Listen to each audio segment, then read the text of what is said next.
everybody. Welcome to the Buckeye Weekly Podcast. I am Tony Gerdeman here with Tom Moore for our selection show for Smarch Madness. Tom, what a great day.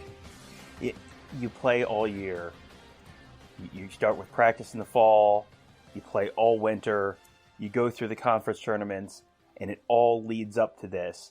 This is the moment when 68 teams will find out, did they make the field for the most prestigious event on the entire college sporting calendar?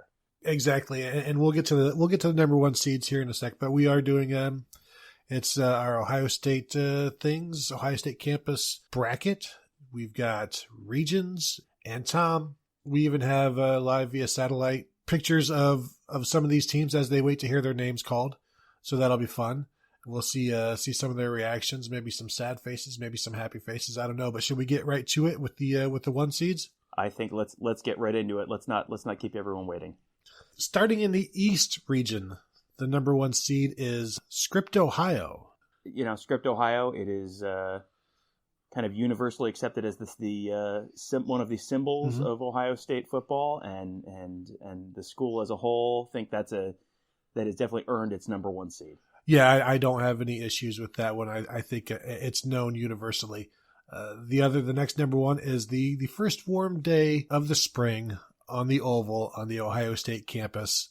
It's something that if you've been through Ohio State for any time, at least through the spring and summer, there's memories there for I think everyone. Tom, is that an unfair rank seating? Should they be lower? Are you okay with this?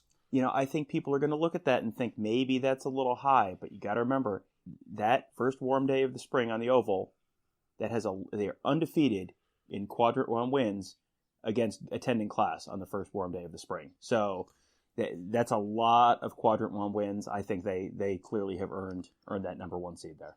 Absolutely. Next is in the Southwest region, the Outer End, the number one seed in the Southwest region.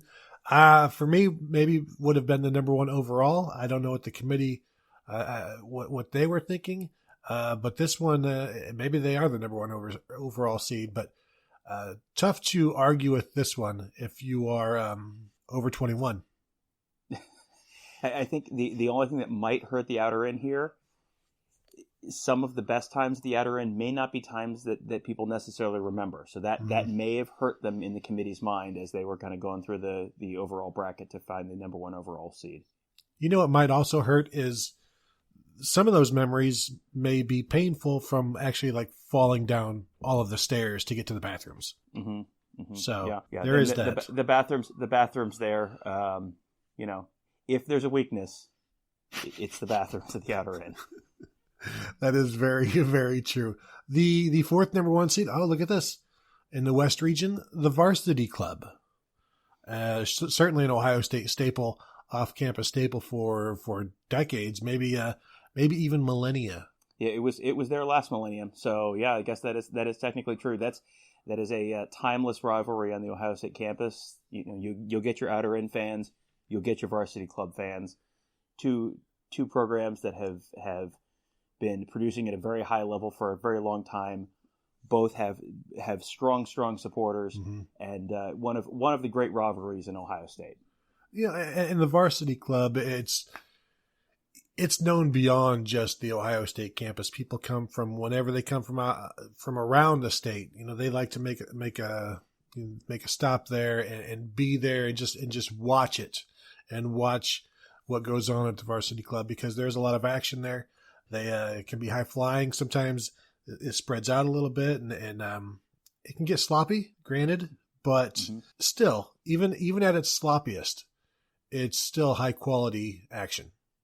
Yeah, it can get a little turnover prone on football Saturday mornings, but who among us has not gotten a little turnover prone at some point on a football Saturday morning?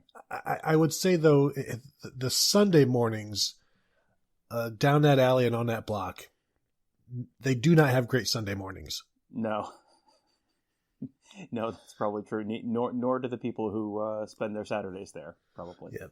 So those are the four number one seeds. We'll get to the rest of we'll start breaking down the rest of the brackets after a word from our corporate champions. Tom, did you put the commercials in?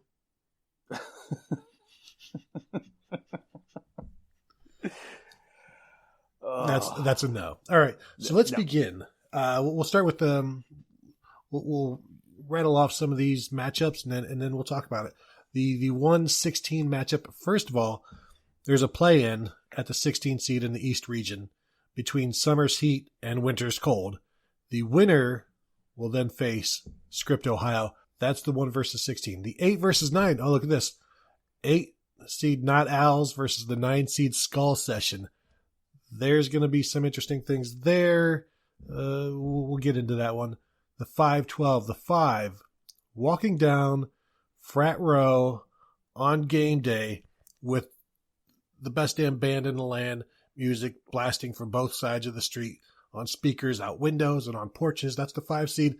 The number 12 seed, Larry's. And then the 4 versus 13, the 4 seed Block O versus the 13 seed Margaritaville. Now, Tom, let's talk about these. Any of these 4 matchups stick out for you right away? You know, that 5-12 with walking down 15th on game day, that's had a great run. Mm-hmm. It's had a great season. Always a very consistent performer. Larry's is exactly the kind of venue that has, if it gets hot, it can pull that classic 5-12 upset. Larry's has a strong core of supporters. It is not a high major powerhouse, but it is the kind of mid-major that if it gets hot, it might surprise some people. In my experience, Larry's is a pretty surly team. They're angry. They carry a chip on their shoulder. They don't really care for outsiders, and I think they would see this 5 seed of 15th Street, 15th Avenue as one of those outsiders. The 4-13 I like. Block O versus Margaritaville. Margaritaville students would come out and camp for tickets versus, so you've got the basketball student fans versus Block O, which is the football student fans. Watch out with this one. Block O, a little soft. Margaritaville, camp outside. Those dudes were hardcore. Block O, I think, as a former member of Block O, I know how soft I was. Mm-hmm. You know, I used to play for Block O. Margaritaville, I don't camp outside, and I wouldn't consider myself of that stature. So I like that 13 seed, and I wouldn't be surprised if maybe they make it to the Sweet 16. Yeah, again, it's a little like Larry's, where it's probably a little bit smaller of a program, but there's a lot of dedication there. Now you will Block O, obviously a long-time respected power at Ohio State, and a group that easily could make the Sweet 16. But yeah, that's another feisty underdog there that you got to keep an eye on. Block O is also easily distracted. Sometimes they're not focused on the game. You know, they're not focused on what's going on. They're worried about themselves. And I think that's kind of selfish basketball at times. So, you know, just keep that in mind. All right, let's start with the next 4 games in the East region, which is the 6th seed Apollos versus the number 11 seed Studying in the Library. Then we go down to the 3 seed Buckeye Donuts against the 14 seed Intramural Sports, followed by the 7 seed Hound Dogs against the 10 seed Dick's Den. And then we've got the 2 seed Sweatshirt Weather in the Fall against the 15 seed Buckeye Hall of Fame Cafe. Tom, any of those 4 stick out for you right now? Yeah, this is a loaded section of the bracket to me. Sweatshirt Weather in the Fall, number 2 seed, easily could have been the number 1 to me, easily. Wow. Apollos, you know, if they play this game at 2 a.m., Apollos could really make a run, because you will have a strong supporter contingent for Apollos. The later in the evening that game goes, the stronger Apollo's support is going to be. And, you know, that Smoke and Joe's Hound Dogs combination, I know it's just a 7 seed. Very, very feisty underdog.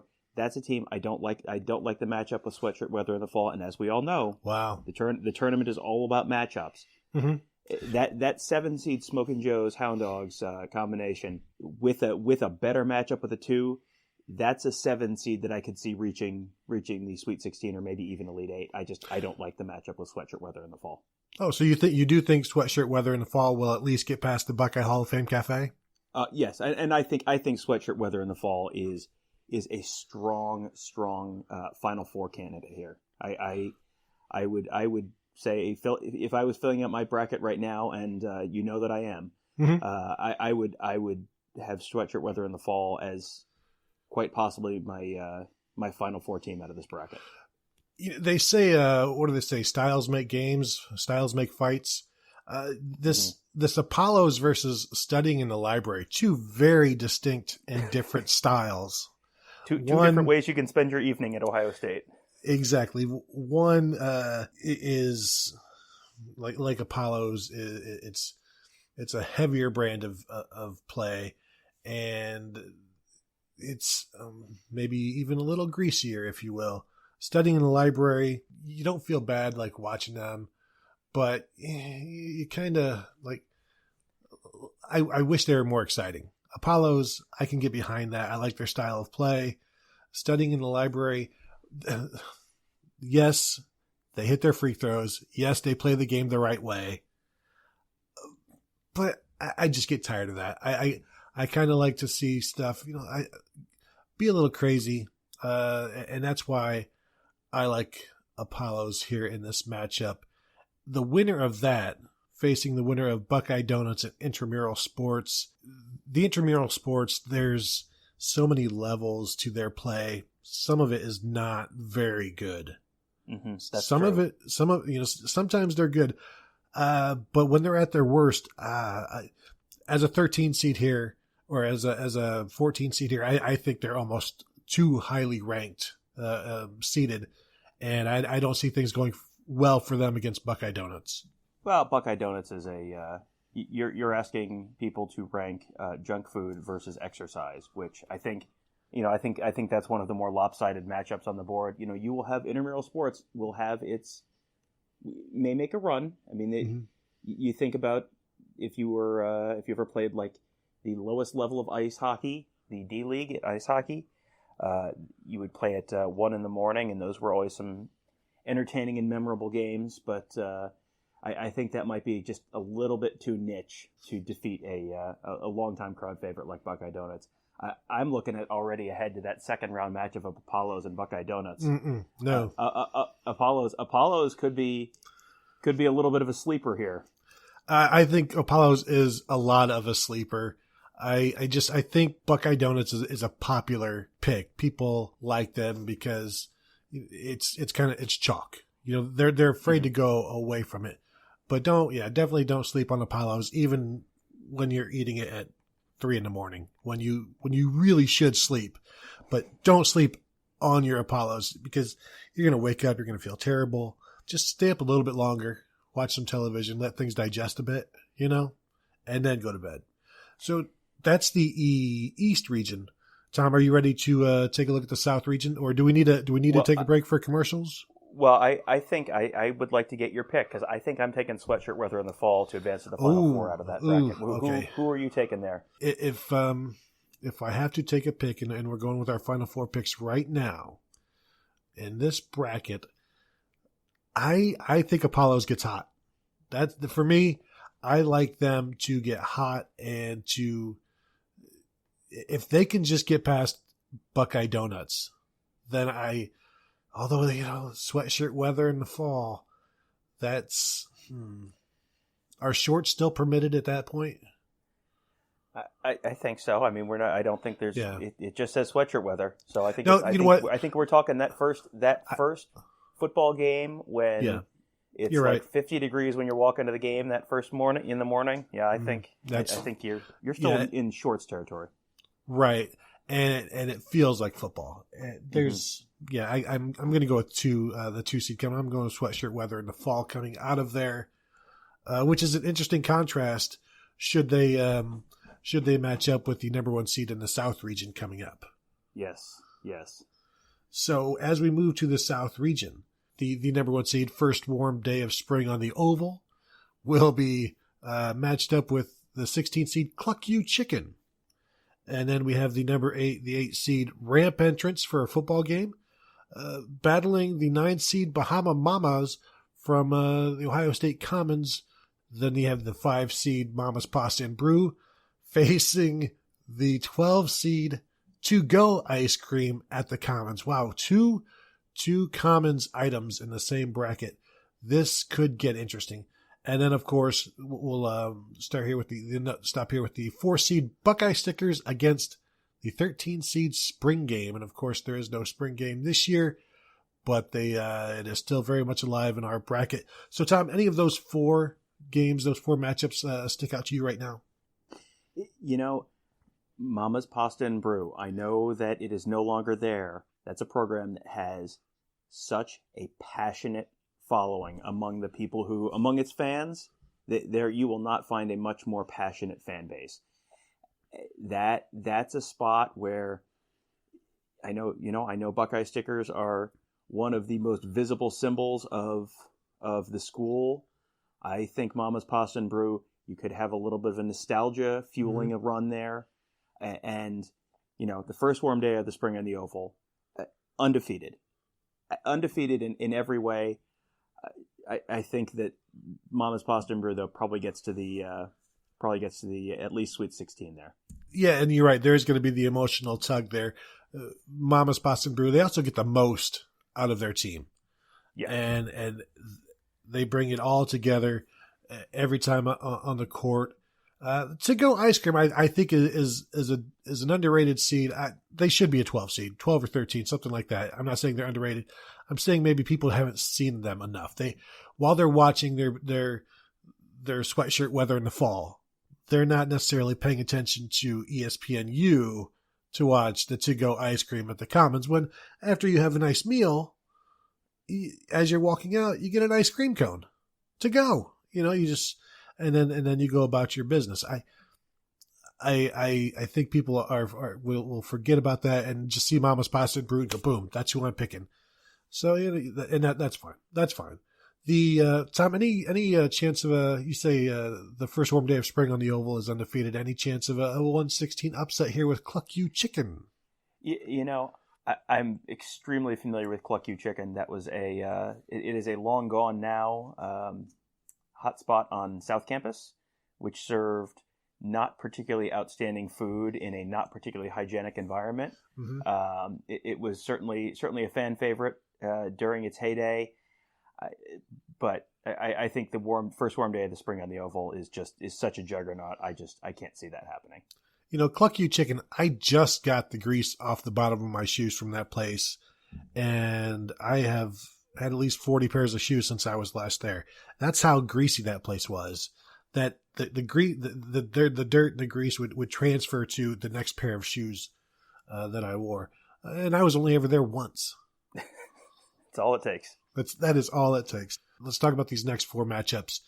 The 6 seed Tommy's Pizza will play the 11 seed, which is a play-in game between Heinegate and the Neutron Man. And then we have the 3 seed of the Gold Pants tradition going up against the 14 seed Threes Above High, followed by the 7 seed Nut House against the 10 seed Lantern. College kids battling it out. That's going to be a fun one, Tom, but we'll get to that. And then the 2 seed, I think this is maybe perhaps America's team. The 2 seed walking out of the last final of the quarter, facing 15 seed Gumby's Pizza. This group of 4 here is very interesting to me. Tom, what sticks out for you? Well, there's not a real weak team here. I mean, Gumby's Pizza is the 15 seed, obviously, coming in as a huge underdog. You get those pepperoni rolls, though. When you have those pepperoni rolls on your side, you never know. The pepperoni rolls get hot, start hitting some threes. You never know. There is not, walking out of the last final of the quarter, obviously, has a fantastic history and reputation. Gold Pants. It is literally just about beating Michigan. And what do Ohio State people like beating more than Michigan? Probably nothing. But every single team, including the teams on that play-in game, even the superfan, Neutron Man, the last good superfan. So Yeah, I look for Neutron Man to beat Heinegate. Heinegate, I think, is maybe not remembered as fondly as Neutron Man. But yeah, there's some strong teams there. The Lantern is obviously a personal. There's a personal connection there for me as a former Lantern sports editor. I don't know if that's going to be something that connects with the rest of if that's something that will spill over to the results at large, though. Right. With the Nut House, I don't know if like this factors in, but a lot of them wear Zubaz pants, and I'm not sure if that's a good thing or a bad thing, and so I'm torn on that. I've seen them play basketball, not very impressive, but again, I think people like you, I don't think when they look at the Lantern as, that doesn't really suit, or they're not really going to be into that. They see the Nut House, and yes, they know the Nut House.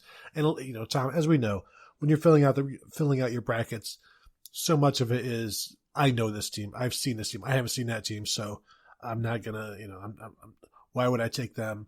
I've seen these, I know these guys, I don't know the Lantern, and so that's where you go. Now, Heinegate to me, kind of like Texas sports, kind of commercial, not really. It's soft. It's overbranded. And Neutron Man is, like you said, the last great Ohio State superfan. He was organic. Heinegate used to be organic. Now, not so much. So I like Neutron Man to get out of there, but I don't think either of them stand a chance against Tommy's Pizza, who also has a devoted following. They, you talk to people all across the country, and if you ask them about Ohio State pizza, they'll tell you that nobody plays better than Tommy's. Tommy seems like maybe it's a little underseeded here as a 6. Mm-hmm. This is a tough bracket. You struggle in the conference tournament, and this is what happens. So anytime Gumby's Pizza is a 15 seed, that is an incredible bracket. And Tom, we haven't even gotten to the craziest bracket yet, in my opinion. We'll get there. Anything else from these four that stand out for you? Or are you good? No, I think we're good. I think we're ready to move on. Yeah, the Southwest region is the one I think the most exciting battle is going to be in that Southwest region. Yeah, the ultimate champion might come out of here. So we already know the 1 seed is the outer end. They will be facing in their opening round matchup the 16 seed of Getting Towed by Shamrock Towing. Then we have the 8 seed Victory Bell facing 9 seed Sloopy's Diner.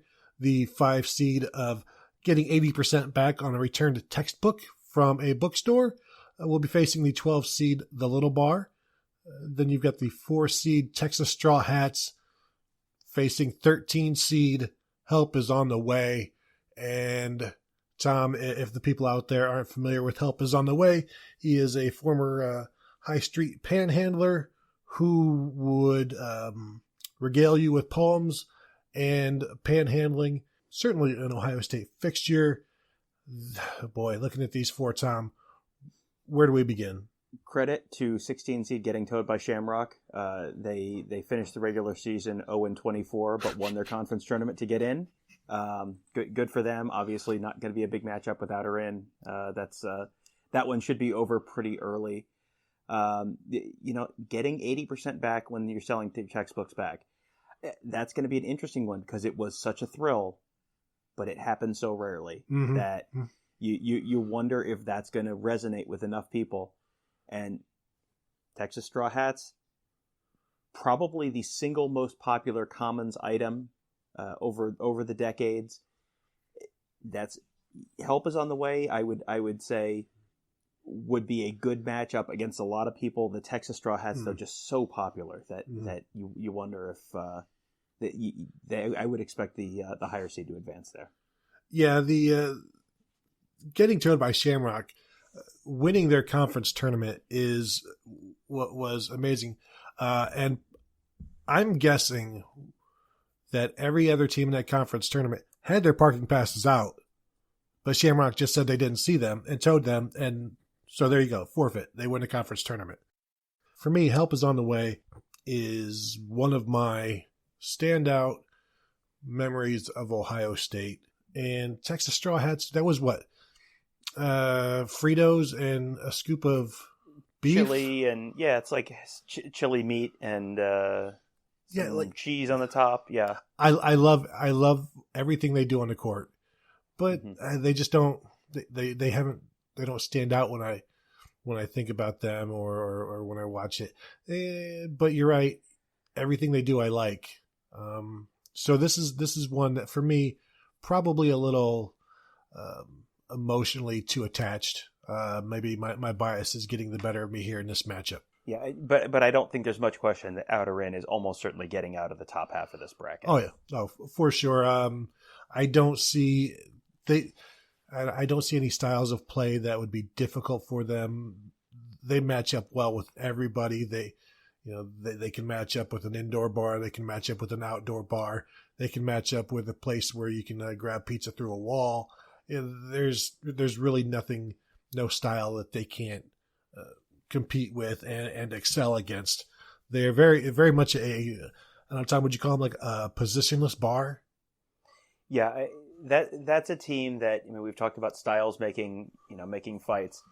That's a team where I don't know where the bad matchup is. Like I don't know who gives Outer Rim a bad matchup.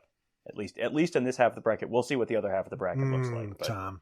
All right, let's start with the bottom half of the bracket. The 6th seed Thirsty Scholar will be facing the play-in game of the 11th seed, which is Mean Mr. Mustard's facing the campus hot dog vendors. So that is the play-in game for the 11th seed in that bracket. Again, that's Mean Mr. Mustard's facing the campus hot dog vendor. The winner will play the 6th seed of the Thirsty Scholar. Then Tom, you get to the 3 seed Adriaticos facing the 14th seed Syllabus Day. Then with the 7th seed, you've got Catfish Biffs facing the 10 seed Hangover Easy. And then the 2 seed, the Senior Crawl, facing the 15 seed the Party Barn on Lane. Tom, go ahead while I try to process what we're about to see.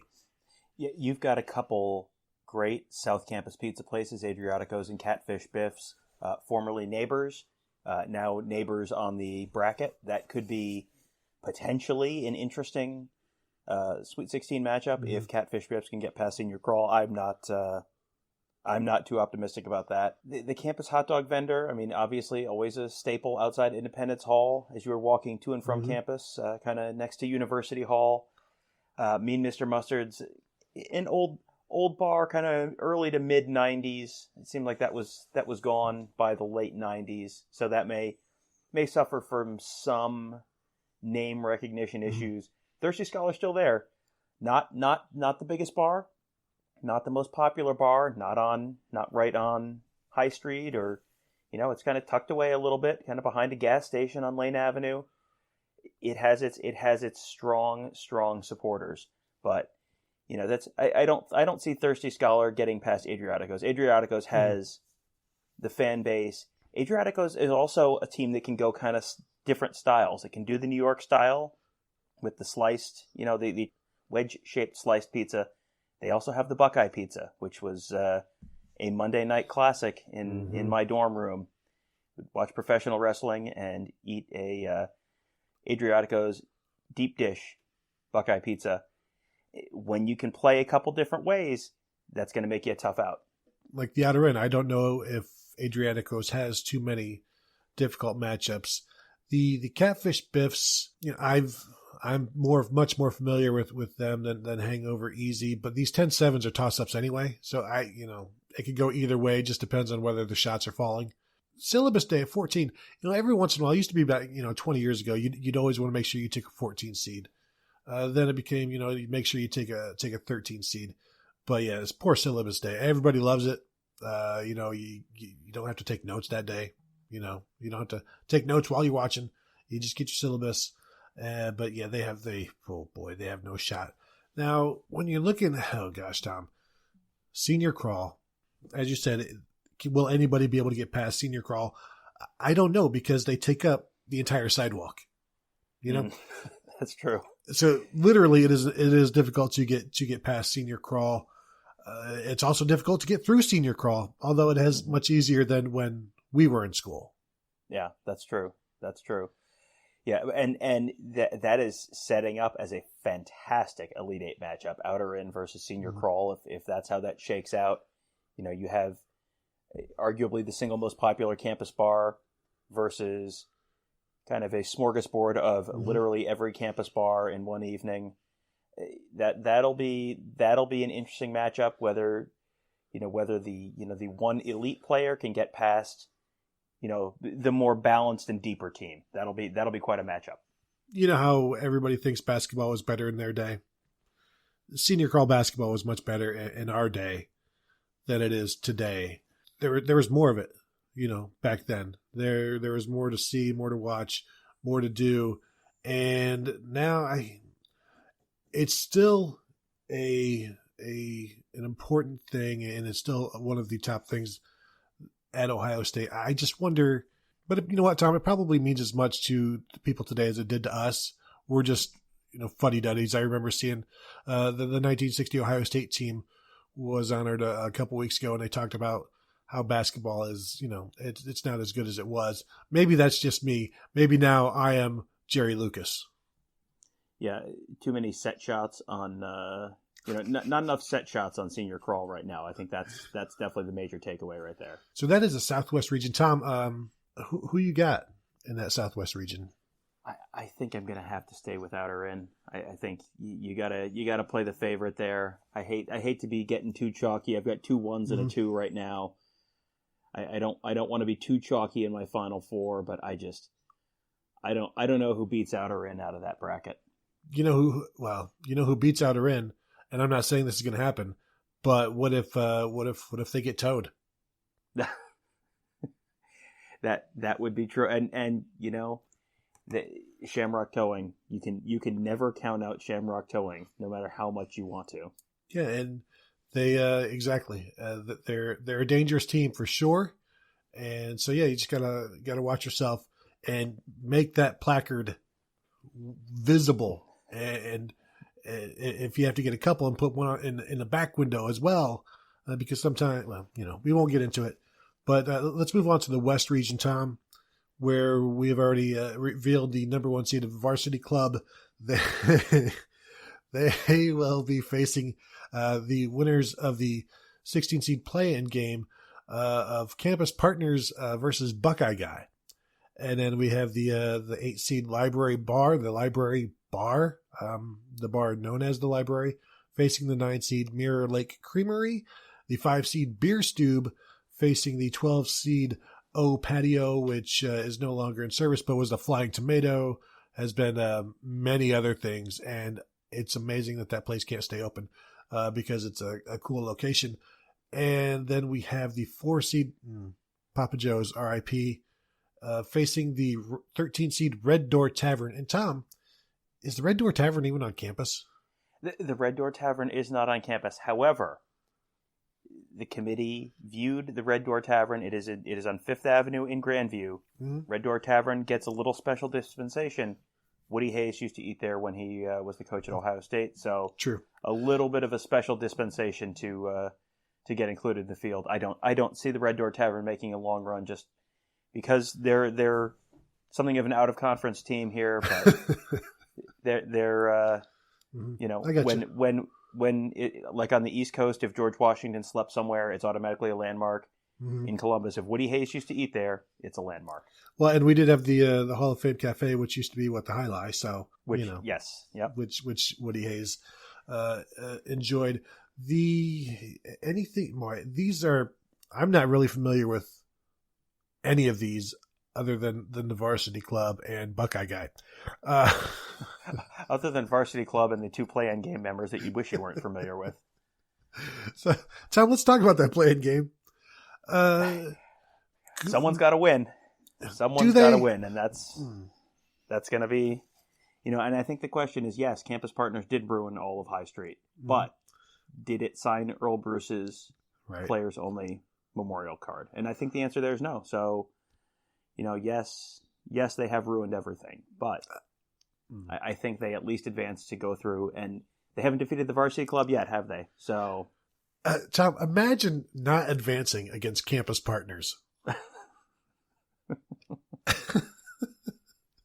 That's the magic of Smarch Madness. Someone has to win. Someone has to advance. That's how this works. Yeah, the Papa Joe's was gone before I was there, but it's almost holy in regards to the reverence with which people would describe it, and so it's hard to go against that, and because you've seen what Papa Joe's has meant to people, maybe like what the Outer End means to us, that they had Papa Joe's, and so yeah, I think you're going to see quite a bit of nostalgia there. The Beer Stube, I think a lot of people still like that, still go there. It's kind of, for me, it's out of the way. It's hard to find, but when you find it, it's nice to watch. Just one thing that might keep the Beer Stube going and get it past Papa Joe's into the Sweet 16, you can't ever count out a bar with a jukebox that good. The Beer Stube jukebox is probably the best jukebox on campus. Was 20 years ago, probably still is today.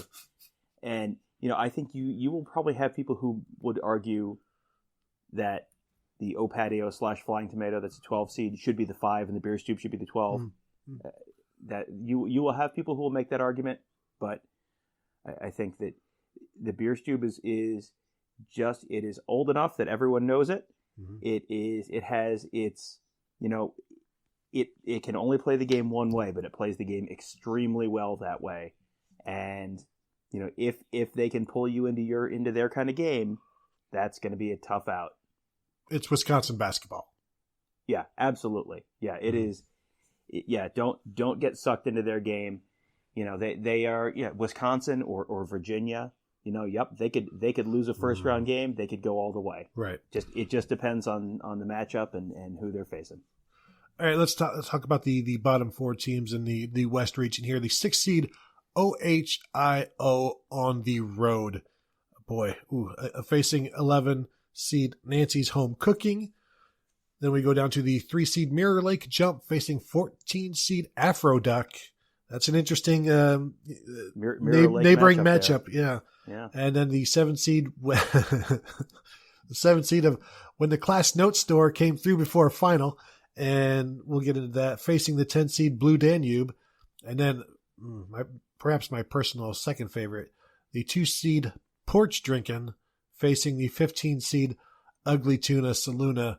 And Tom, real quick on this 7-10 matchup, I don't know if people today have watched Class Notes and understand what that style meant for guys like you and me. Well, you got to remember, when the Class Notes Store came through before final, they play in the same conference as the first warm day in the spring on the Oval. And when you face the first warm day in the spring on the Oval, sometimes they have made a very, very strong history of knocking off attending class. So when you would get through class and towards the end of the semester, if you didn't have someone else in your class who had a more exemplary attendance record than you, there was, and possibly still is, I'm going to guess was, a store that just had people who were paid to attend those classes and take wonderful notes for you, so that even if you happen to not make it to class due to illness or warm temperatures outside, you could go to this Class Notes Store, pay them a relatively small amount of money, and receive the knowledge which you were paying thousands and thousands of dollars to take in that quarter or that semester.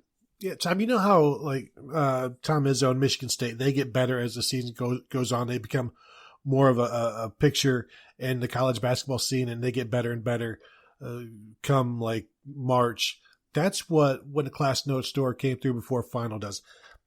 They're kind of off the radar early in a semester or early in a quarter back in our day, but they would get they'd come together, they'd get better and better and better, and by the end of the quarter or the semester, you knew you could rely on this team. You could. This is a team that could carry you through to the finals, any finals. Yeah, that's yeah. Yeah. So as a 7 seed, that's a dangerous spot. Now, 2 seed Porch Drinking, again, arguably in the same conference as the Class Notes store, because Porch Drinking and the Class Notes store, they are familiar with each other as programs. Yes. But you have a little bit of cause and effect there, and symbiosis.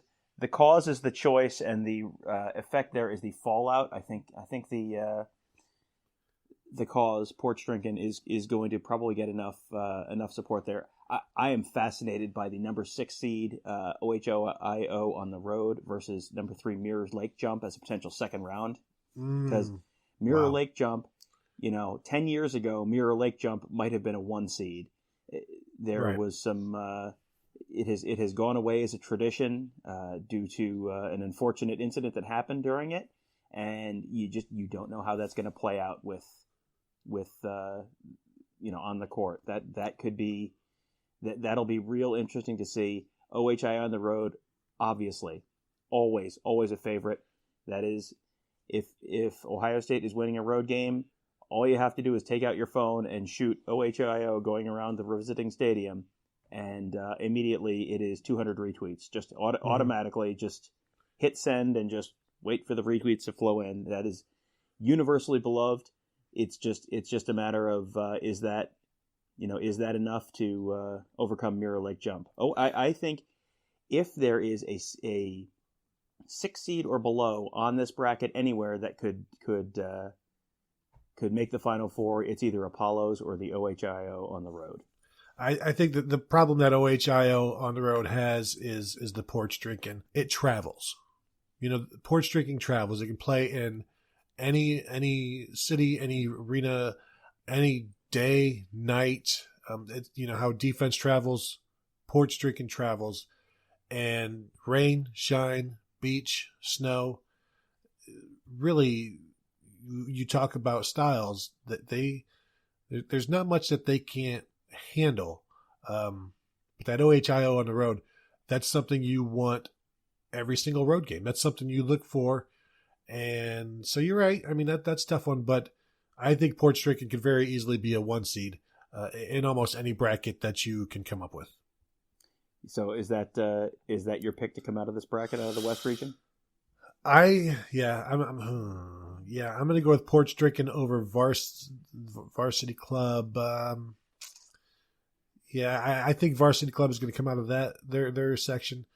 Yeah, but I'm going to go with the 2 seed Porch Drinking, giving me a Final Four of Porch Drinking, the outer in, the first warm day of spring on the Oval. Is that what I went with? Tom, so. Were you writing this down? No. Definitely not. And then sweatshirt weather in the fall. So that's 2 1s and 2 2s. Where are you with the West region, Tom? I'm gonna go off the map a little bit, off the board. I'm gonna take OHIO on the road. Wow. I think that's every year there's a team that surprises you, that comes kind of out of nowhere, that if you picked them on Selection Sunday, you'd say they're not gonna do it. Mm-hmm. That's not gonna happen. I think they could get hot. I think that's a team that can beat anyone on the right day, and I don't see an absolute. I mean, everyone in that bracket just has a little bit of a flaw. Mirror Lake Jump doesn't happen anymore. Porch Drinking, not for everyone. Varsity Club, it's okay, it's fine. Everyone loves the Varsity Club, but I don't know that the Varsity Club is anyone's favorite. The Varsity Club is probably in most people's top 3 favorite places on campus, but I don't know how many people it's the favorite. I think you're going to get a real dark horse coming out of that bracket. I'm going to go with OHIO on the road out of the West. Tom, what I'll agree with is at OHIO on the road's best, they can beat anybody. When they are loud and it's a particular venue, perhaps in the state of Michigan, undefeated, at their best, they could beat anybody, and that's the outer in. That's obviously you think they're going to be Porch Drinking. I mean, that's first warm day of spring. That's sweatshirt weather, at their best, there may be nothing better. But Tom, where were they at Purdue? Yeah. Where were they at Iowa? I'm not sure that fell directly on them. There may have been other more direct causes. And I think where you have a much bigger concern is even sometimes when they win, what does an OHIO on the road do when you're playing at Rutgers? That doesn't mean anything. There's times when it means something and there's times when it doesn't. True. And you have to if you are a fan of OHIO on the road, you have to hope that when people are looking at this, it's that Michigan game that comes to mind, not Rutgers. Yeah. Not a neutral site game against TCU. Like, no, if people are thinking about Michigan, that's when they get hot. You're right. Sometimes that OHIO on the road, say at Rutgers, it's like an A-Rod homer in the playoffs when the Yankees are down 12-1. Back in the day, it's one of those things. Like, yeah, it's here, but what does it mean? This doesn't really impress us. So you're right, but they do have this little up and down thing. But again, when they're up, they're tough, and that's why I think they are a 6 seed. I agree with the committee on that one because there is some variance there. Tom, are you gonna pick a winner out of the East region versus the South region? Well, my Final Four, I've got two of the best days of the year: the sweatshirt weather coming out of the East, the 2 seed, and South region number 1, the first warm day of the spring. I have always been a fall guy. I will take. They made a series about me on NBC way back in the 80s, but I will take sweatshirt weather in the fall to win that semifinal. That's first warm day of the spring on the Oval. Absolutely nothing wrong with that. It just sweatshirt weather in the fall. It has that staying power. The first warm day of the fall, it's a day. Sweatshirt weather in the fall, you can get a good solid month of sweatshirt weather in the fall before it turns into winter. And yeah, that's. I think I'm going to take them to go to the finals. What about you? Here's where I go. When you look at an Ohio State brochure of campus, the trees are full of leaves. They're not just budding like it would in the spring. So it's full. It's closer to the first. It's closer to sweatshirt weather in fall. All of these pictures that you see of your campus. The two best types of weather are some decent warm spring and some cool fall after you've gone through a hot summer. And to boot, it's also football season. Mm-hmm. So I think there's a lot of qualities with sweatshirt weather in the fall that the first warm day of spring on the Oval doesn't have. They're not as deep. They've got a good 3 in the starting 5, but sweatshirt weather in the fall is deeper. To go all the way in the tournament, 6 games, you need depth, you need bench, and I wouldn't have thought this going in, but you put them up against each other, and yeah, I'm gonna have to go with the sweatshirt weather in the fall to come out of there. And then Tom, what about the other side? Well, the other side, Southwest region, I believe I took the Outer Rim, coming out of the Southwest region, and OHIO on the road on the West region. I don't know who's beating Outer Rim here. I think Outer Rim is going to. I know there are some people who I know are not fans, and that's all right. I think you've got the power rating there. The overall execution, the consistency, I think you got to go Outer in there. Great run for OHIO on the road, but I think the Cinderella run ends in the Final Four. Yeah, to me this is a fascinating matchup because one of the things that I like about the Outer End is because they play the same style as porch drinking. They can do the exact same thing. If you like porch drinking style, the Outer End will give that to you. But they can do more, and they are more Ohio State than porch drinking. I said porch drinking travels. It's because porch drinking is kind of nomadic. It's not necessarily an Ohio State thing, even though everybody at Ohio State porch drinks. So, but again, that's also other Other teams utilize that as well. So yeah, I'm definitely taking the outer end here over porch drinking because the outer end is can do that. They can give you that. We both have the outer end coming out facing sweatshirt weather in the fall, Tom. Do you want to crack at this one first? I have a feeling we're going different directions here. I am. This may not be a pick that everyone is going to make, but this is where my heart is. Sweatshirt weather in the fall, undefeated, can't be beaten. The best month of the year, football season, fall. Everyone's back on campus. The weather's nice. It's not hot anymore. It's it's cool, refreshing, and sleep with the windows open. Mm. Yeah,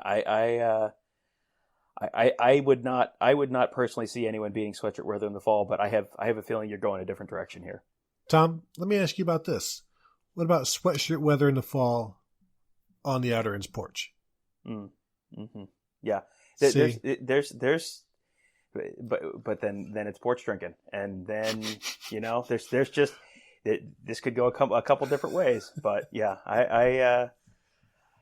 you could sweatshirt weather in the fall. That's a 24-hour process, and if you're making a 24-hour process out of the outer end, you're probably violating some liquor laws and also probably not living the most healthy lifestyle you could. Well, trust me, I have been part of violating some liquor laws at the outer end, but that was the statute of limitations. I'm sure has gone. But if you could combine sweatshirt weather in the fall and the outer end, if there is some way to combine these two things, man, what a super team you'd have if somehow you could have the experience of being at the outer end and a little bit of coolness and wearing your sweatshirt in the fall. If these two things could come together, boy, nothing could stop them. That is some early 90s UNLV if it all comes together there. Yes, but I am going with the outer end. They will crush your paltry sweatshirt weather in the fall. They will stomp you into the ground. I may have $500 on this. Yeah, and that's fair. What kind of odds did you get on it? 3-1. 3-1. That's not a great bet. Those are respectable odds. I mean, it's a 1 seed. There's not great odds, but that's respectable. Now, one thing you mentioned was the campus brochure angle of it. Mm-hmm. And I know there are people probably wondering about one of our bubble teams, which was outdoor classes. Fell just short of the bubble. Just not enough exposure. You see them in those brochures. Mm-hmm. Once you're on campus, you don't get exposed to them enough. It's like, these only happen in college brochures. Oh, okay, yeah. So just not the consistency. I was surprised Brother Jed didn't make it. He talks a good game, but doesn't necessarily put it together on the court. Very argumentative with the refs, with the other team, but still a staple of the Ohio State area. At this point, this is where we would bring in Dick Vitale to cry about somebody missing it. And now just please imagine Dick Vitale saying Brother Jed should have made the tournament and how it's a travesty and all of that. Or just imagine Brother Jed doing it. I think what I'm taking away here is that Jim Boeheim is the Brother Jed of the NCAA tournament. Did I do that correctly? I think that is how you do it. Tom, I'm glad we didn't pick the same teams entirely, but I think we did a good thing here. And this is just us, but we're going to be passing this out to everybody else for them to really decide how this is going to go. Yeah, this is out of our hands now. It's Selection Sunday. We have revealed the bracket. You have it now. I'm sure you've been following along and filling out your bracket as we've been going through. You're probably already starting to fill out that bracket and who you would pick in each of those follow-up matchups. You will get to vote on it. We'll have those polls started shortly on theozone.net, and we will then have we'll have each round each day coming this week, and we'll crown a champion. I think by the end of the week, if I've done the math correctly. Tom, I'm looking at the South region again, and the 2 seed walking out of the last final of the quarter really boy, that's a tough one to go against. And then I think Tommy's Pizza might come through in a lot of people's brackets. Those are two that I've got my eye on. But again, we better wrap this up so that people can get to their own brackets. We want to thank you all for listening, for following along. And Tom, anything else you've got to add? Just please support our corporate champions. You've seen us drinking out of our Smarch Madness cups all show, and so we ask you please to support our corporate champions so that we can start drinking out of regular cups again. All right. Thank you all for listening, and don't forget to fill out your own Smarch Madness brackets, and we will talk to you guys later.